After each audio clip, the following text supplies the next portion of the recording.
नमस्कार दोस्तों, कैसे हो आप सभी। उम्मीद करते हैं स्वस्थ होगे, मस्त होगे। दोस्तों, अगर आप ये सोच रहे हैं कि मुझे आगे आने वाली आरपीएफ, एसआई और कांस्टेबल की तैयारी करनी है, तो ये जो वीडियो है आपके लिए बहुत ज़्यादा हेल्पफुल रहने वाला है। क्योंकि 2018 के अंदर मैंने भी खुद ने एग्जाम दिया था, 120 में से 97 नंबर का स्कोर किया। इतना स्कोर करने के बाद भी नौकरी नहीं मिलती है। तो आरपीएफ की ये सारी डिटेल तो मैं आपको बताऊंगा इस वीडियो में, साथ में इसकी डार्क साइड के बारे में भी मैं बात करूंगा कि जो आरपीएफ की तैयारी आप लोग करने की सोच रहे हैं, इसके पीछे एक डार्क साइड भी है जो आपका फ्यूचर बर्बाद कर सकती है। और ये कोई भी टीचर आपको नहीं बताएगा। टीचर के द्वारा हमेशा एक ही बात बोली जाएगी, आपको तो बच्चा एक सीट लेनी है, चाहे वैकेंसी 2000 हो, चाहे वैकेंसी 9000 हो, आप अपनी एक सीट से मतलब रखिए और हमारा कोर्स परचेज कर लीजिए। ठीक है, तो इस वीडियो में मैं क्या क्या आपको बताने वाला हूं, वो सारी चीजों पे एक बार डिस्कस कर लेते हैं। आपको पता है आरपीएफ के द्वारा कांस्टेबल और एसआई की अभी वैकेंसी आने वाली है। इस वैकेंसी में कितनी आपकी वैकेंसी रहेंगी, साथ में सैलरी आपकी क्या रहती है कांस्टेबल के लिए। 2018 के अंदर फिजिकल की कट ऑफ और फाइनल कट ऑफ, दोनों कट ऑफ पे हम लोग डिस्कस करेंगे इस वीडियो में। साथ में फोरम की संख्या 2018 के अंदर कितनी थी, अब कितनी रह सकती है, वो सारी चीजों पे बात करेंगे। फोरम है वो आपके कब स्टार्ट होंगे, जो 2024 में इसकी वैकेंसी आएगी उसके फोरम कब से स्टार्ट होंगे। फिजिकल मेजरमेंट में आपसे क्या क्या मांगा जाता है, क्या क्या आपसे करवाया जाता है, एक संपूर्ण जानकारी एक ही वीडियो में मैं आपको देने वाला हूं। साथ में टारगेट और स्ट्रेटेजी के बारे में भी इस वीडियो में डिस्कस करेंगे। तो ये जो वीडियो है आपके लिए कंप्लीट प्लान होने वाला है आरपीएफ, कांस्टेबल और एसआई के लिए। अगर आप तैयारी करना चाहते हैं तो इस वीडियो को एक बार जरूर से पूरा देख लेना, फिर अपनी एक बार बैठ के सोचना और फिर अपनी तैयारी स्टार्ट करना, अगर आप आरपीएफ में जाना चाहते हो तो। ठीक है, सबसे पहले मैं बात करता हूं, किसकी बात कर लेता हूं। आप लोग कई दिनों से एक नोटिस देख रहे होंगे, जिसके ये जो नोटिस है, इस नोटिस पर लगभग सभी यूट्यूबर्स के माध्यम से वीडियो है, सभी टीचर्स के माध्यम से बनाई हुई है और ये बिल्कुल ऑथेंटिक भी है, इसमें कोई जो फेकनेस है वो भी नहीं है बिल्कुल। लेकिन इस नोटिस में आपको क्या बताया जाता है कि जो अब आगे आने वाली वैकेंसी है, वो कांस्टेबल के लिए जो आपकी वैकेंसी है वो केवल और केवल 2000 पोस्ट है। ठीक है, उसके बाद जो एसआई की वैकेंसी है, जो सब इंस्पेक्टर आरपीएफ की वैकेंसी है, वो केवल 250 पोस्ट है। यानी कि कांस्टेबल के लिए केवल और केवल 2000 पोस्ट आ रही है और एसआई के लिए केवल 2500 पोस्ट आपकी आएंगी। ये कांस्टेबल के लिए है और ये आपकी एसआई के लिए है। बिल्कुल क्लियर है। आगे देखो, अब मुझे एक बात बताओ यार, जो जोन है हमारे, जो रेलवे के जो टोटल जोन है, क्योंकि ये जो वैकेंसी है ये आपकी जोन वाइज वैकेंसी आती है। जो बच्चा पहली बार देख रहा है या फिर जिन्होंने पहले एग्जाम दिया हुआ है, ये बारीकियां समझो, नहीं तो फिर जाके पछताओगे कि यार मैं इससे अलावा किसी अन्य वैकेंसी की तैयारी कर लेता तो आज मेरा शायद सिलेक्शन हो जाता। टोटल जो जोन है अभी फिलहाल में 18 जोन रेलवे के पास में है और ये 18 जोन ये है, आप लोग देख सकते हैं, आप लोगों ने पढ़ा भी होगा, इसमें से एग्जाम में क्वेश्चन भी आते हैं कि कौन सा जोन किस एरिया में पड़ता है। ठीक है, टोटल 18 जोन आपके पास में है, कोई छोटा भी है कोई बड़ा भी है। और टोटल वैकेंसी कांस्टेबल की कितनी है, 2000 वैकेंसी है। मान लीजिए अगर इन 2000 वैकेंसियों को अभी आई नहीं है, वैकेंसी आगे आने वाली है, तो मुझे एक बात बताओ, ये अभी जैसे जो नोटिस में बताया गया है कि 2000 वैकेंसी है, ये ऐसा तो होगा नहीं कि 2000 सीट हैं अब कोई चमत्कार होगा और आरपीएफ के अंदर 9000 कांस्टेबल की हो जाएंगी, जो इतने दिन से लोग चिल्ला रहे थे। ऐसा तो नहीं होगा। अगर इनको बढ़ाना भी चाहे रेलवे तो ज्यादा से ज्यादा भाई ये 2500 हो सकती है और ये 3000 हो सकती है। इसका मतलब इससे ज्यादा अब वैकेंसी आरपीएफ कांस्टेबल के लिए तो मुश्किल है और वो लगता भी नहीं है मुझे तो। ठीक है, अब ऐसा नहीं होगा कि आपको 2000 बता के और कोई चमत्कार होगा कि 9000 पोस्ट होगी, 10000 पोस्ट होगी। वो बातों का काम नहीं है। जितनी वैकेंसियां थी आरपीएफ के पास में वो आपके सामने शो की गई है। ठीक है, अब अगर मैं इन 2000 वैकेंसियों को क्या करता हूं, 18 जोन में बांटता हूं, तो आपको पता है एक जोन के पास में ज्यादा से ज्यादा कितनी पोस्ट आती है, 110 पोस्ट आती हैं। ये एक जोन के पास में रहेंगी। जैसे जो राजस्थान का अजमेर जोन है, जो अजमेर जोन है उसके पास टोटल कितनी वैकेंसी, 110 वैकेंसी। मुझे बताओ राजस्थान कितना बड़ा है और उसमें 110 वैकेंसी, वो भी कांस्टेबल की। कौन तो लग जाएगा, कौन पढ़ लेगा, कौन एग्जाम पास कर लेगा, कौन फिजिकल कर लेगा, और धांधली वाले ऊपर से आएंगे। अभी बताएंगे धांधली की जो डार्क साइड है वो भी आपको बताएंगे, ठीक है। तो इस वीडियो को लास्ट तक आप लोग एक बार जरूर से देखना। जैसे आपका यूपी जोन है, तो यूपी में 2 से 3 जोन आते हैं और वहां पे लगभग 330 से और 400 वैकेंसी यूपी की चली जाएंगी।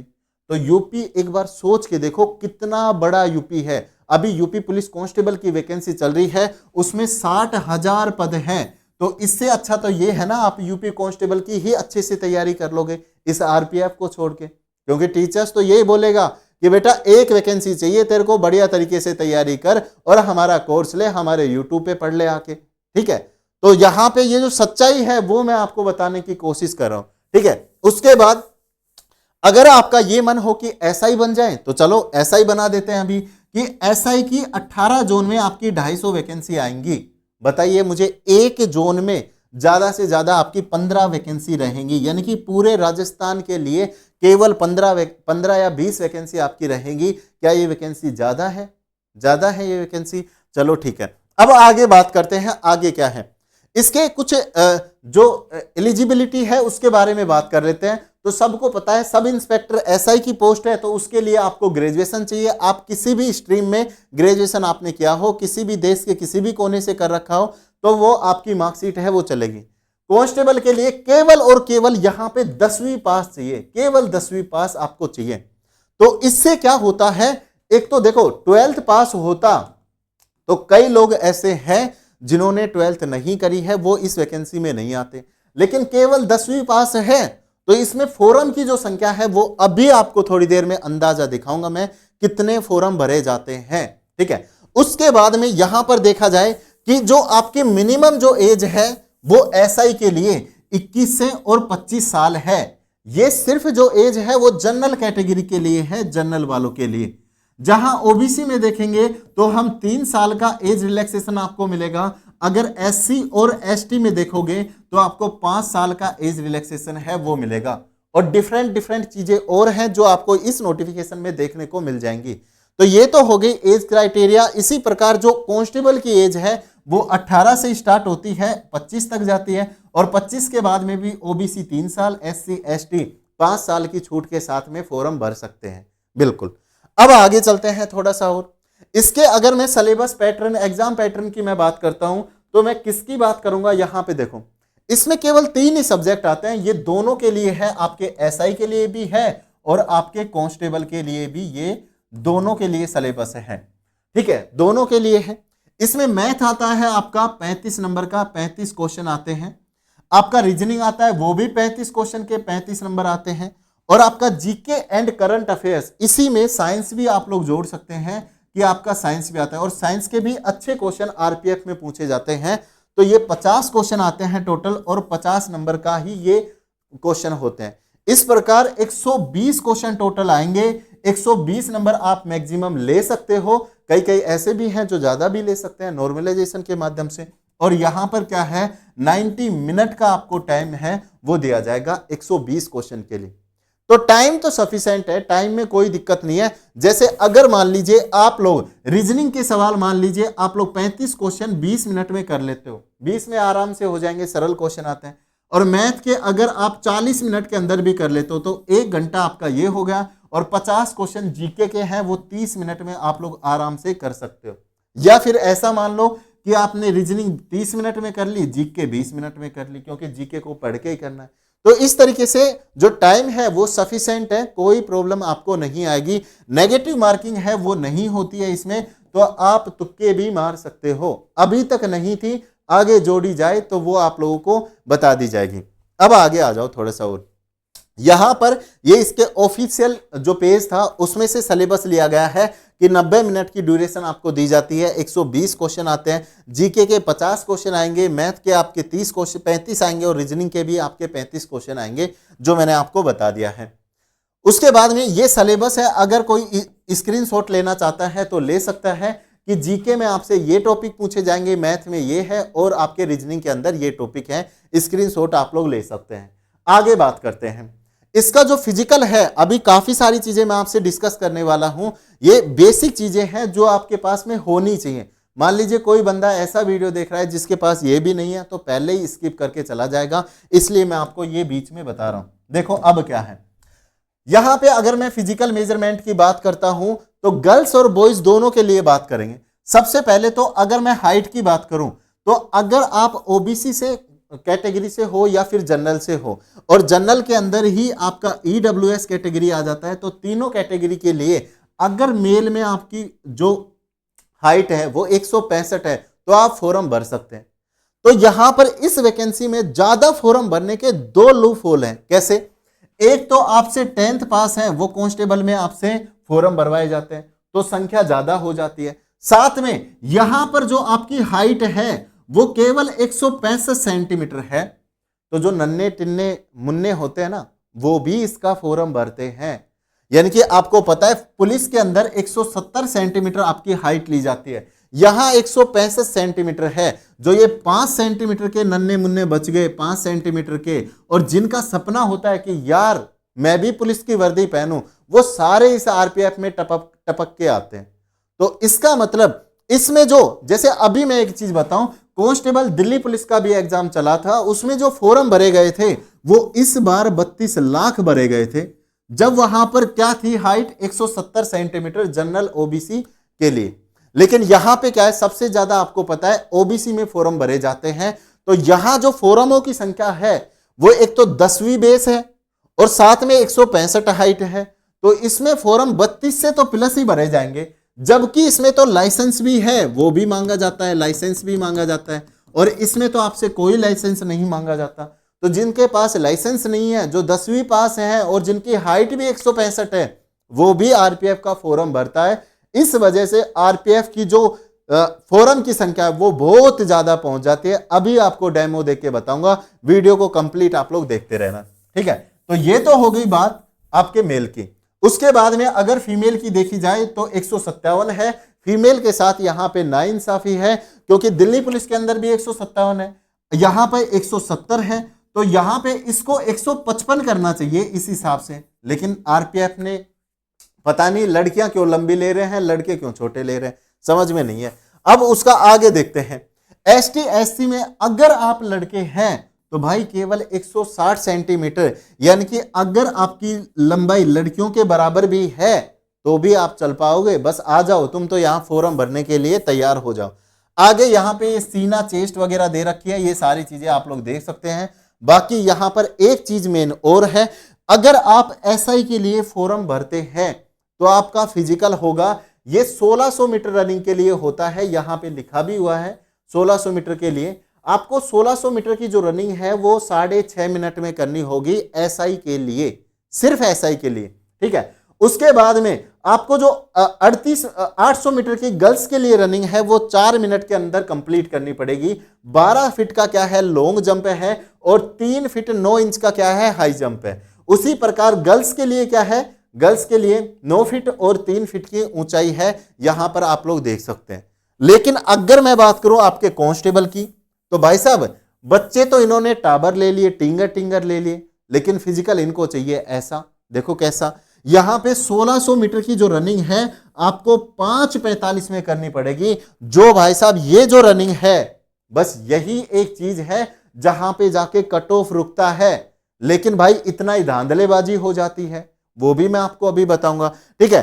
अब ये चीजें मैं क्यों बोल रहा हूं कि पिछले एग्जाम में धांधलेबाजी हुई है, 100% हुई है, लेकिन किसी ने आवाज नहीं उठाई, और रेलवे डिपार्टमेंट ने भी उन बच्चों को भर्ती कर लिया जो धांधलेबाज थे, ठीक है। उसके बाद में यहां पर लड़कियों के लिए कांस्टेबल की जो रनिंग है वो भी अच्छी खासी है, 3 मिनट 40 सेकंड, और लॉन्ग जंप 9 फीट। यहां पे लड़कों की लॉन्ग जंप 14 फीट है और 4 फीट ऊंचाई पर है। यानी कि फिजिकल तो आप इस तरीके का ले रहे हो कि किसी आर्मी के बंदे को आप सेलेक्ट करना चाहते हैं, और लड़कियों के लिए 9 फीट और 3 फीट है, ये आप लोग देख सकते हैं।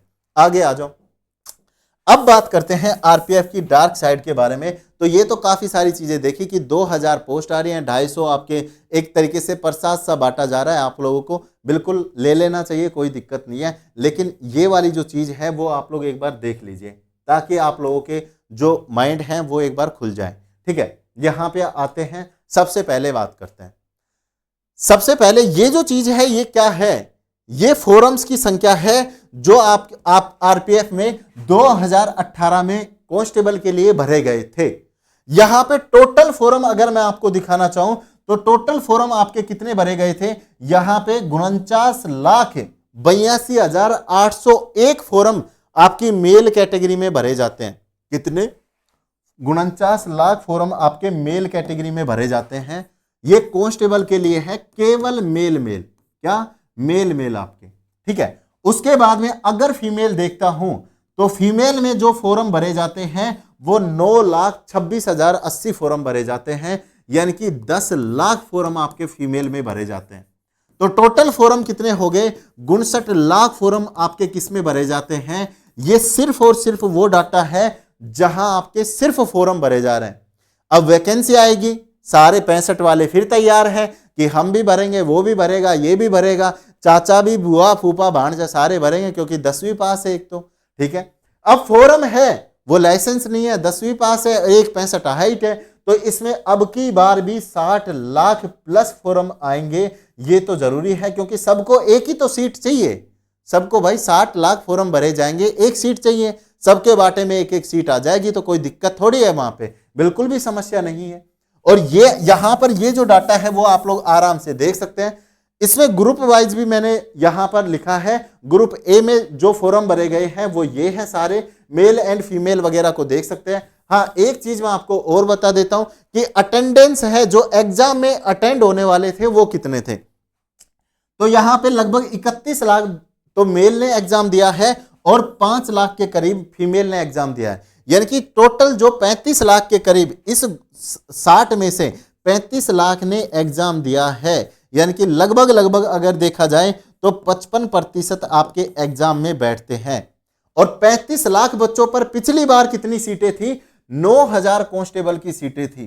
तो ये तो चलो ठीक है, 35 लाख बच्चों ने एग्जाम दिया, 9,000 सीटें आपके पास हैं, तो तैयारी तो बनती है, क्या पता अपनी थोड़ी अच्छी तैयारी हो जाए और 9,000 सीटों में तो कहीं ना कहीं नंबर आपका आ जाए। अब थोड़ा सा और आगे चलते हैं, किसकी बात कर लेते हैं?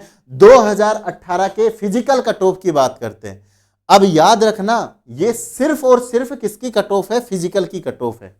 सबसे पहले मैं आपको यह बता दूं कि यहां पे पास करने वाले बच्चे जो पास करते हैं वो पिछली बार 9,000 के हिसाब से पास किए गए थे, 9,000 के हिसाब से, ठीक है।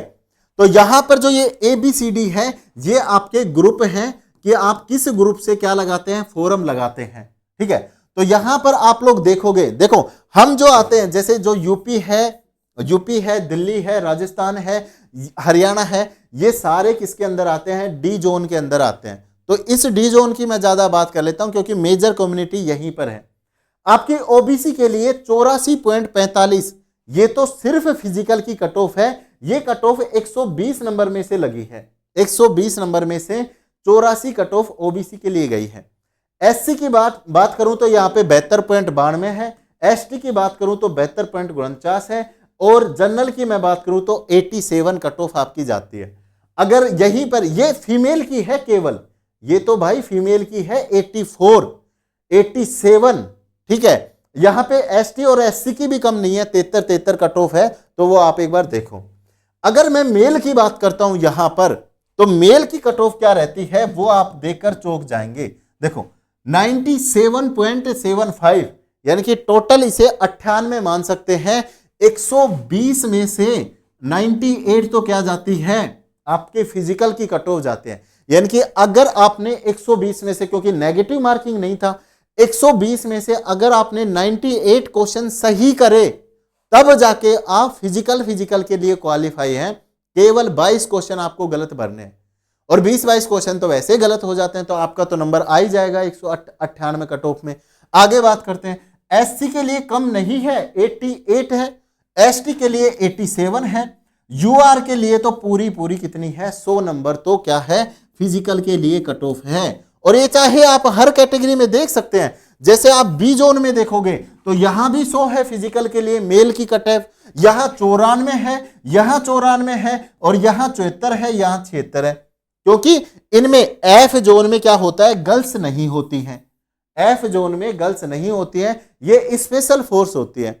लेकिन उसमें फिर वैकेंसी भी क्या होती है, वैकेंसी भी आपकी कमी होती है, वैकेंसी भी आपकी क्या होती है, कमी होती है। ठीक है, तो यहां पर मेन जो 4 जोन है उसमें देखो आप ABCD में जो आपकी जनरल की कट ऑफ है वो 100 के आसपास ही है। यानी कि आप अगर 95 नंबर का स्कोर कर सकते हो फिजिकल के लिए तो आप क्या करो, आप RPF कांस्टेबल का फॉर्म लगा सकते हैं, और वो भी 60 लाख बच्चों में 2000 सीट के लिए आप लड़ सकते हैं। आगे आ जाओ, थोड़ा सा और आपका माइंड खोल देते हैं। यहां पे आ जाइए, ये देखो ये वैकेंसी है, ये भी कितनी है 2000, ये सॉरी फिजिकल कट ऑफ नहीं है, ये कौन सी कट ऑफ है, ये आपकी फाइनल कट ऑफ है। कौन सी कट ऑफ है मेरे भाई, जो फाइनल कट ऑफ है वो जो गई है वो आपकी कट ऑफ है। सबसे पहले वहीं से स्टार्ट करते हैं, कौन से जोन से, डी जोन से स्टार्ट करते हैं, क्योंकि मेजर कम्युनिटी इसी के अंदर रहती है। ठीक है, आ जाओ मेरे भाई। अगर मैं मेल की बात करता हूं, क्योंकि मेल ज्यादा है फॉर्म भरने वाले, लड़कियां तो वही 4-5 लाख भरेंगी, लेकिन मेल है वो 60 लाख तक पहुंचा देंगे फॉर्म को। ठीक है, डी ग्रुप की अगर मैं मेल की मैं बात करता हूं तो ओबीसी के लिए जो कट ऑफ है ये 120 है, और कितने में से है ये भाई साहब, 500 नंबर में से 120 कट ऑफ आपकी गई है। यार क्यों मजाक करते हो सर, 120 में से आपकी 120 कट ऑफ गई है। अगर आप पूरे फिजिकल तो आपसे ले लेंगे 100 नंबर पे, कोई बड़ी बात नहीं है, लेकिन अब अगर आपके 120 में से 120 अगर आप पूरे रोबोट नहीं हैं तो आप यहां पे क्या कर सकते हैं, तैयारी कर सकते हैं। वो जो रोबोट फिल्म देखी थी ना, ऐसे किताबों को ऐसे करके और पूरी याद कर लेता है, उसी तरीके से आपको 100% एक्यूरेसी देनी है। अगर आपका गलती से एक क्वेश्चन गलत भी भरा गया तो आप बाहर हो जाओगे एग्जाम से, क्योंकि 120 में से 120 कट ऑफ गई है। और ये क्यों गई है ये भी बता देता हूं। 9000 वैकेंसी थी, 9 की 9000 वैकेंसी है, उस पर धांधली होती है और पढ़ने वाले एक भी कैंडिडेट का एग्जाम नहीं निकलता है। फिर चाहे आप किसी भी चैनल का कोर्स ले लेना, एग्जाम आपका पास नहीं होगा। ठीक है, पिछली बार तो 9000 वैकेंसी थी, अब की बार तो भाई 2000 वैकेंसी तो है, ये ज्यादा से ज्यादा 3000 आ जाएंगी, आएंगी जब 1000 बढ़ के आ जाएंगी, क्योंकि रेलवे के पास होगी जितनी तो निकालेगी। टीचर तो ये चाहेगा कि 50,000 आ जाए, तो वो कहां से निकाल देगा रेलवे, उनके पास जितनी है उन्होंने बताया है 2000 है, तो वो ज्यादा से ज्यादा 1500 और ऐड कर लो जब तक आएगी। तो इन जब ये 3000 इन जब 6 ग्रुप में बटेंगे तो वो कितनी 500 बटेंगी, सीधी सी बात है, 500 वैकेंसी बढ़ जाएंगी। तो जब 500 वैकेंसी पे ये रामायण रची जाएगी, तो जब भाई अगर पिछली वाली वैकेंसी को यहां पे बांटे तो लगभग 1200-1300 वैकेंसी किसमें थी, ग्रुप डी जोन में थी, अब की बार 500 रहेंगी। तो मुझे बताओ कि कट ऑफ कम जाएगी, आपको लगता है कट ऑफ कम जाएगी। जनरल की देखो, जनरल तो भाई साहब 117.83 नंबर पे क्या लगी है, जनरल की कट ऑफ लगी है। यानी कि इन दोनों कैटेगरियों में क्या होता है भाई, इनमें बच्चे ज्यादा होते हैं, मोस्टली बच्चे ओबीसी कैटेगरी के होते हैं, क्योंकि 27% रिजर्वेशन है और लगभग सारी कास्ट ओबीसी के अंदर आती है। वैसे तो अलग अलग हैं, लेकिन फिर भी ईडब्ल्यूएस और जनरल ईडब्ल्यूएस और ओबीसी इन 3 कैटेगरियों के बच्चे ज्यादा होते हैं। ठीक है, तो ये कट ऑफ है। अब आपको पता लग ही गया होगा कि यार हमें तैयारी करनी चाहिए या नहीं करनी चाहिए। यहां पे ये फाइनल कट ऑफ है, इसको हटा देना, ये क्या है आपकी फाइनल ही कट ऑफ है, ये याद रखना। ठीक है, और बाकी कैटेगरी में भी आप लोग देख सकते हैं, जहां ग्रुप ए में जो लड़कों की तो वैकेंसी ही नहीं थी, ठीक है, यहां पे इसकी तो कट ऑफ ही नहीं दे रखी यहां पे, लेकिन आप लोग ये देख सकते हैं ग्रुप सी में लड़कों की यहां पे ये वैकेंसी सारी जो कट ऑफ है वो आप लोग देख सकते हैं, ये आपके सामने। ठीक है, जो चीजें हैं वो मैंने आपको बिल्कुल क्लियर बताई हैं, ताकि आप लोग सोच सकें, क्योंकि 2000 वैकेंसी और पूरा देश फॉर्म भरेगा तो ये कहां तक जायज है मेरे भाई। रेलवे ने वास्तव में बच्चों के साथ धोखा कर रहा है। वो सिर्फ आप लोगों ने जो ट्विटर कैंपेन वगैरह करे थे उसके माध्यम से वो ये बताना चाहता है कि हाँ हमने आपके लिए वैकेंसी निकाल दी, लेकिन उस वैकेंसी का क्या ही मतलब है जो ना के बराबर है। और इसमें पूरा देश लड़ेगा 2000 वैकेंसियों में, पूरा देश, अंडमान निकोबार याद है ना, वो भी अपने देश के हिस्से हैं, तो वो भी लड़ेगा। तो आप लोग सोच समझ के इस वैकेंसी की तैयारी करना। अगर ये वैकेंसी बढ़कर आती है कि वास्तव में आपकी 9000 वैकेंसी आ जाती है तो फिर मैं कहूंगा कि आप लोग तैयारी कर सकते हो। क्या पता इस बार धांधली ना हो तो आप लोगों की थोड़ी बहुत कट ऑफ है 5-10 नंबर कम चली जाए। लेकिन इतना याद रखना, अगर आप लोग धांधलेबाजी भी नहीं होती है तो आपके लिए 100 नंबर यहां पे टारगेट होना चाहिए। अगर आप 120 में से 100 नंबर का टारगेट कर सकते हैं तो आप लोग इस वैकेंसी के लिए तैयारी करिए। ठीक है, इस वैकेंसी के लिए तैयारी कर सकते हैं। ठीक है, तो पिछली वाली जो वैकेंसी है वो भी मैंने यहां लिखी है। 2018 के अंदर कांस्टेबल की 9000 थी और एसआई की वहां 2000 थी। अब की बार एसआई की 250 वैकेंसी है और ये 2000 हो गई है। तो आप लोग सोच समझ के अपनी तैयारी करना, क्योंकि टाइम सिर्फ आपका है। जो उम्र बीत रही है वो सिर्फ आपकी बीत रही है। टीचरों की कोई उम्र नहीं जा रही है, टाइम किसी का वेस्ट नहीं हो रहा है। और उनके कोर्स बिकेंगे, हमारा भी कोर्स आएगा, हमारा भी कोर्स बिकेगा। लेकिन अगर आपका सिलेक्शन नहीं हुआ तो टाइम जो सबसे ज्यादा इंपॉर्टेंट है, क्योंकि 500-1000 रुपए का कोर्स ले लोगे वो कोई बड़ी बात नहीं है, लेकिन आपका जो टाइम है वो वापस नहीं आएगा। और ये बिल्कुल फैक्ट बात है। हमने तैयारी करी, 97 नंबर का स्कोर करा 120 में से। अब तुम बताओ यार 97 के लिए कितना पढ़ना पड़ेगा या कितना पढ़ा होगा हमने उस टाइम पे। बहुत भयंकर तैयारी करी थी। सुबह 7 बजे लाइब्रेरी में जाकर रात को 12 से 2 बजे तक लाइब्रेरी से आते थे और इतनी भयंकर तरीके से तैयारी करी थी, मुझे याद है वो दिन। इसीलिए मैं आप लोगों को ये डार्क साइड है वो भी दिखाना चाहता हूं, क्योंकि अगर मान लीजिए कोई अदर वैकेंसी आप जीडी में भी तैयारी करोगे वहां भी 26,000 पोस्ट है। अगर आप यूपी पुलिस कांस्टेबल की करोगे वहां भी 26,000 पोस्ट है। अगर आप DSSB की भी करोगे, DSSB में भी वैकेंसी आ रही है, वहां भी आपकी 2600 वैकेंसी आ रही है, जिन पोस्ट को कोई भी फॉर्म नहीं भरता है। बहुत कम लोग फॉर्म भरते हैं। यहां 65 लाख भरे जाएंगे तो यहां 65,000 ही भरे जाएंगे, जबकि वैकेंसी उससे तो ज्यादा ही है आरपीएफ से। तो आप लोग सोचो यार आपको तैयारी किसकी करनी चाहिए। मेरा तो बस इसी वीडियो में इतना ही नमस्कार है आप लोगों से, और उम्मीद करते हैं आप लोगों को सारी चीजें हैं वो समझ में आई होंगी। सैलरी वगैरह की मैं आप लोगों को बता देता हूं। जो कांस्टेबल की सैलरी होती है, कांस्टेबल की जो सैलरी होती है वो आपकी जो शुरुआत में मिलती है 37,000 रुपए के करीब मिलती है, फिर ये बढ़ के आपकी 43 से और 45,000 रुपए तक हो जाती है। ठीक है, जो 2-3 साल बाद में इतनी मिलने लग जाती है, तो एक सफिशिएंट सैलरी है, कोई दिक्कत नहीं है। रेलवे के अंदर प्रमोशन भी ठीक ठाक है, और जो रेलवे की सुविधाएं हैं, आपको बाईपास ट्रेन मिल जाता है तो कोई दिक्कत नहीं है। सुविधाएं वगैरह जो सेंटर जॉब में आपको मिलती हैं वो सारी सुविधाएं आपको, CGS कार्ड भी आपको मिल जाता है, और भी काफ़ी सारी वैकेंसी है और भी काफ़ी सारी सुविधाएं जो रेलवे आपको प्रोवाइड करवाता है। तो इस चीज़ में कोई समस्या नहीं है। समस्या ये है कि 2000 वैकेंसी और पूरा देश, बस समस्या यहीं पे है। ठीक है, ऊपर से इसी में धांधलेबाजी। मान लीजिए अगर इसमें भी आपकी 500 वैकेंसी भी बिक जाती हैं पूरे देश में, क्योंकि हमारे देश का जो एग्जाम लेने का सिस्टम है वो इतना खराब है, आप लोग मान के चलो कि ये 400-500 तो आप कैसे भी कर दो, इतने तो पर्ची ले लेके भी टीप के मर ही जाएंगे। तो ये 1500 वैकेंसी पड़ेंगी, पूरा देश आपके पास रहेगा। और आप लोग सोचो कि 60 लाख से कम तो फॉर्म नहीं भरे जाएंगे, 65 वाला भी भरेगा, 165 हाइट वाला, और 10वीं क्लास भी है, लाइसेंस वगैरह कुछ ऐसा नहीं है, तो ये फॉर्म तो भरे ही जाएंगे इतने। ठीक है, तो इस वीडियो में इतना ही। जय हिंद, जय भारत, वंदे मातरम।